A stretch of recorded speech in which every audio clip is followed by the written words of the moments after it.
Today on the Morning Edition, snow removal crews have been working around the clock and overnight to prepare Anchorage roads for the storm hitting right now. We'll tell you what they've been doing and how they're planning to tackle road safety today. Plus, Alyeska Resort is prepared and braced for the storm impacts with several parts of the upper mountain shut down. If you're planning a trip out that way, we'll show you what you can expect and how to prepare. And later, this dog toy company is relatively new and successful, but ran into a stroke of misfortune. Rather than let it dampen their spirits and bring things to a halt, they're finding a way to turn it into charity and give back to animal shelters and others in need. We'll show you how as the Morning Edition starts now. Good Friday morning, everyone. If you've been out on the roads this morning, you can see they're a bit messy. Several school districts are closed today. Kenai Peninsula Borough schools are out of school. ASD, Anchorage schools are out of class today as well. It's going to be a mess in South Central. Aaron, what are we looking at? Yeah, that rain is already beginning to fall for inland areas of South Central this morning as temperatures are sitting near to above freezing. And we've got that light freezing rain that has been falling through the night. Now, we do have plows out and about on those roadways, and those roads will be slushy. Now, with that rain falling through the overnight hours up on our deep snowpack that we do have across parts of South Central, that's leading to that crusty ice that we are seeing. So you will begin to develop some slick conditions across South Central. But we're currently sitting at 32 degrees. You may see some lowering visibility as well in some of those harder hit areas as you head through the Susitna Valley, as well as the potential that we could see some fog this morning. Those temperatures, though, 30s and 40s across South Central.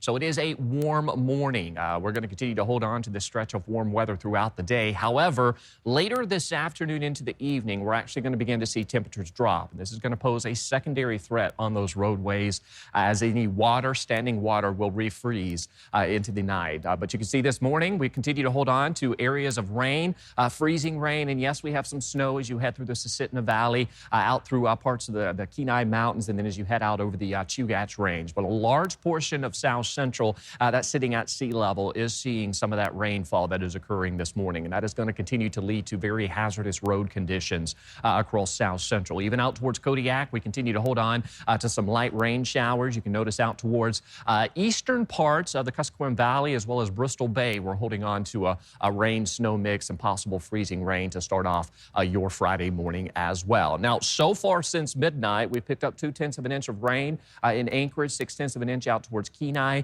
over 1.5 inches out towards Portage. And all of this, though, as we've been talking about, is falling on a frozen ground. So it has nowhere to go.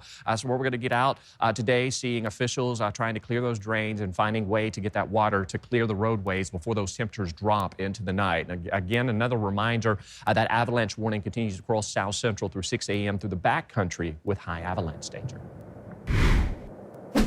The Richardson Highway is closed through the pass after a natural avalanche hit the roadway. DOT says the closure runs from milepost 12 to 46, including the canyon, after the slide impacted the north side of it. Crews are sweeping the area to make sure no travelers are trapped, and both closure gates are manned. Crews will continue monitoring conditions and clearing debris. The Richardson Highway is also closed in both directions between Fort Greely and Paxton, from mile 261 down to mile 185. High winds and blowing snow created dangerous travel conditions. The DOT says visibility dropped fast with strong winds kicking up snow and making it unsafe for drivers. Barriers are in place and there is no through traffic until conditions improve. According to Alaska 511, is expected to reopen at 9 a.m., but you can check the website to get the most up-to-date information. Street crews across Anchorage have been working around the clock to prepare city roads for this storm.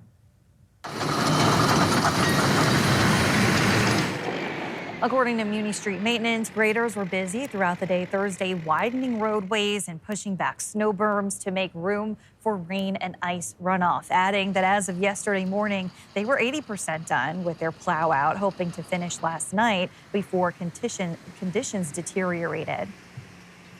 Because it's only supposed to be about a 24-hour event, and those temperatures are going to drop down, and if that water's on the road, it's going to turn to ice, and then I'm battling not only the water, the snow, and then it's turned into ice. So we're going to try and find a place for that water to get off the street so we can keep traffic running. The Department of Transportation says its Sanders are ready to go. They'll follow the same priority plan as plowing, starting with the highways, then moving to major arterial roads. But the DOT reminds drivers, even on sanded roads, exercise caution as conditions worsen. And if you're planning a trip to Alyeska Resort, keep in mind the storm is not letting up on the mountain anytime soon and is expected to continue through Saturday. The resort has already clocked wind gusts over 80 miles per hour on top of the mountain, and they're preparing for gusts to reach into the 90s. That's along with additional snow and rain. Due to the severity and duration of this storm, Alyeska has shut down the upper mountain. The aerial tram and Glacier Bowl Express were closed down Thursday. The ski patrol and snow safety teams are monitoring conditions around the clock, continuously assessing the mountain as the storm continues. We are suggesting to expect delayed openings or terrain closures and to dress for extreme weather. It's really important that our customers and our guests ski and ride within their ability level. And good decisions from our guests are just as important as good decisions from us. If you decide to go to Alyeska over the next few days, the resort strongly urges you to check conditions before you go and respect all mountain closures. Stay updated with 24/7 weather coverage with our First Alert Weather app. Search KTUU First Alert Weather in the App Store. The man accused of giving a 16-year-old girl the drugs that killed her in Wasilla is now heading down a new legal path, with prosecutors pushing to move his case into the federal system. Adelmi Ruiz joins us now from the newsroom with the latest details on this developing case. Adelmi. Kristen, we're learning new details about the timeline prosecutors say led to a deadly overdose involving one of the most powerful drugs on the planet. Sean Mobley stared straight ahead in Palmer Court, showing little emotion as prosecutors detailed how his case would move to federal court. He's already pleaded guilty to federal charges for giving 16-year-old Elena Tonis the drugs that killed her in November of 2024, then dumping her dying body on a remote ATV trail where she died. Carfentanil is 100 times more potent than fentanyl meant for elephants, not humans. Attorney General Lindsay Engelson explained the strategy. Mr. Mobley will need to do his federal sentencing first. Then the state sentencing will come next so that we can ensure that he's serving his time in a federal facility. While Mobley awaits his rescheduled change of plea hearing for state charges, prosecutors say he's expected to plead guilty to those charges as he already pleaded guilty to federal charges last October. This is the first federal carfentanil distribution prosecution ever filed in Alaska. Both the defense attorney and the victim's family support the plan to coordinate the state and federal cases. Mobley is scheduled for federal sentencing January 22nd, then expected back in state court February 5th. He faces up to 30 years in federal prison and up to 20 years on the state charges, with the sentences expected to run at the same time. Kristen. All right, thanks, Adelmi. Coming up, almost any couple you talk to has a story. How they met, where they met, how they became a family. And we're going to bring you one such story. A couple that united over a love of their hobby, carving ice and creating ice sculptures that their whole family now enjoys. Coming up after this. Rain, snow, high winds, and yes, some slick and icy roads will remain with us to close out this week. I'll have more on that and those impacts. But first at sunrise, 9:54 in Anchorage, 8:31 in Juneau. Your full forecast is next. Well, welcome back in on this Friday morning, and we are heading into a messy day for South Central. Aaron, what are we looking at in terms of weather? All right, we got that first alert weather day for both South Central as well as into the interior. We'll also see some impacts out towards Southwest, and this comes as warmer weather continues to spread north across the state.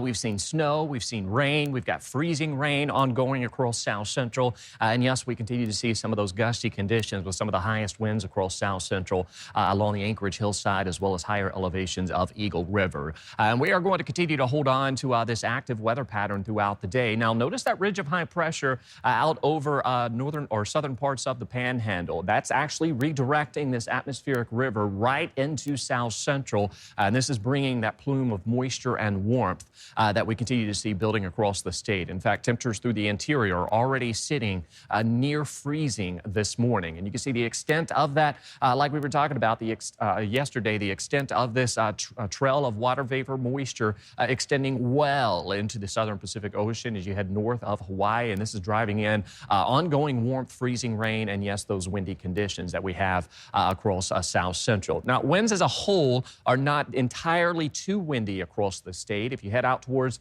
the Alaska Range, we are holding on to some blizzard conditions. As you head out towards parts of the Bering Strait coastline, as well as out towards Gamble, we've got some blizzard conditions as well. But you can see winds so far have been gusting 20 to about 55 miles per hour across the state. Here locally across South Central, you can see winds up to 20 miles per hour in Wasilla, 50 in Palmer, and then out towards Portage as well as Cordova, those winds of about 20 to 40 miles per hour. And then you can see along parts of East Turnagain Arm and then higher elevations of the Anchorage hillside, we've got some stronger winds that are occurring this morning. And that continues to drive in that warmth, those Chinook winds. And you can see as a result, we are seeing that transition to some rain that is taking place this morning across South Central. Now out towards Kodiak, we did see a transition back towards some snow through the night for parts of the island. That will quickly shift off towards the north throughout the afternoon hours. And then notice by early this afternoon, or really towards the middle of the afternoon, we begin to dry out across South Central.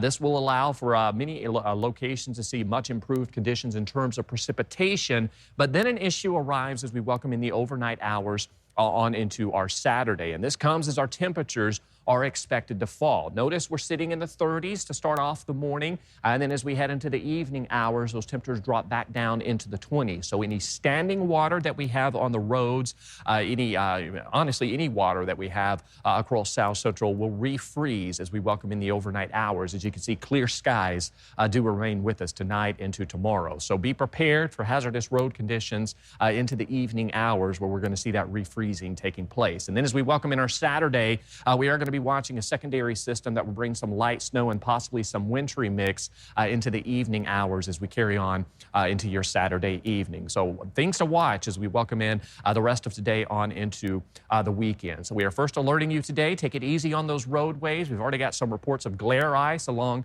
the Glen Highway, so you want to take it slow and pack your patience. And one other thing, you may want to also stock up on that windshield wiper fluid, Kristen, as these temperatures continuing to warm, the snow and rain and all that being flung back into the windshield. So you want to make sure you top off that wiper fluid as well. Good advice. Yeah, the wiper fluid and the wipers themselves as well, also to check. Thanks, Aaron. Everyone's heard of a date night, but have you heard of ice night? Prepare to meet an Anchorage couple who took their winter hobby, turned it into a love story, and then shared it with the whole family. Oh, and fair warning, watching some of these ice sculptures come to life may grant you a sudden ambition and desire to pick up a chainsaw and tackle a block of ice yourself. Danny Tompkins takes us inside their ice sculpture masterclass. Ice rarely forgives. One wrong move, and hours of work can shatter. But for one Anchorage family, ice gave them everything. Ice carving is kind of like the story of our life. So each carving that we've done has kind of been I guess, an example of who we are in that period of our life. Meet Jennifer and Eric, ice sculptors. Their story began 18 years ago as strangers. And over a fire pit is where their love story began. So January 19th is the night of the magic. Magic? Magic and fire? Yeah, either way. The next year, they carved their first sculpture together and called it Love's Flames, Fire and Ice. We just knew there was something. Now, 2 kids, 3 dogs, a house, and here we are. In art and in life, they balance each other out. We're both artists. She's the more fine, more detailed artist, and I'm more like I'm doing more of the bulkier stuff. Every sculpture, a collaboration. Want to tilt it up a little bit? You're doing good. But... It's harder than it looks. The ice is fragile, unforgiving, and part of why their kids carve now too. And just proud of how they worked with ice and understanding how things fracture off of it, how you don't have to be perfect at everything, how as things kind of grow and as they form, it's something beautiful. Each sculpture tells a chapter. Mama Bear and Baby when she was pregnant, 3 giraffes for 3, and this year's sculpture features 4 different birds, one for each member of the family. Don't be afraid to make a mistake, that a mistake is not a failure, and that you can actually create something beautiful out of it. The ice will disappear, but what they've built together, that's permanent. Danny Tompkins, Alaska's news source. Well, this is exciting. Many of you, as well as many of us here at the station, grew up watching Jackie Purcell on TV, and now we're celebrating her 40 years at Channel 2. She's a familiar face and has been a staple here. So we're taking a fun look back at some of her most memorable moments and the big stories she's covered over the years. But don't worry, she's not retiring or going anywhere. We're just celebrating her 4 decades of amazing work. So join us later today at 4:30, 5:30, and 6:30 on both KTUU and KYES to experience some of her best moments all over again. Thanks for listening to our podcast. Click subscribe so you can get the latest podcasts from Alaska's news source automatically and stay up to date with breaking news and in-depth reporting available for free 24/7 with the Alaska's news source app.